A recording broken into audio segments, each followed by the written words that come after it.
अगस्त से सुबह सिंध के मुख्तलिफ इलाकों में तूफ़ानी बारिशों का इम्कानात, मूसलाधार बारिशों का इम्कानात, क्योंकि एक हवा का कम दबाव जो है खलीज बंगाल से होता हुआ राजस्थान गुजरात के आसपास आकर कुछ इस तरह से कुछ ऐसे टकराने के इम्कानात मौजूद हैं। अगर ऐसे नहीं तो ऐसे टकराने के इम्कानात मौजूद हैं। इसकी डायरेक्शन जो है कुछ इस तरह से है, और अगर ऐसा नहीं हुआ तो कुछ इस तरह से है। अगर ऐसा भी नहीं होता तो ये कुछ इस तरह से या कुछ इस तरह से दाखिल हो सकता है। और सुबह सिंध के जनूबी, मशरकी, बालाई, मगरबी मुख्तलिफ इलाकों में तूफ़ानी बारिशें देखने को मिलेंगी, जिसमें कराची से लेकर कश्मीर तक मूसलाधार बारिशें देखने को मिलेंगी। जबकि कुछ चंद मकामात जो हैं जिसमें अगर कहा जाए नवाशाह डिवीज़न, मीरपुर डिवीज़न, ठट्ठा, बदीन, कराची के इलाके, इन इलाकों में सैलाबी सूरत हाल पैदा हो सकती है। साथ ही साथ उत्तर सिंध में तो वैसे ही शदीद बारिशें हो चुकी हैं।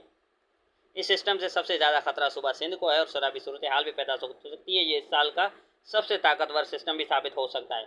तो चैनल पर नए तो चैनल को सब्सक्राइब कर दें। इस तरह की अपडेट आपको मिलती रहेगी। बहुत बहुत शुक्रिया।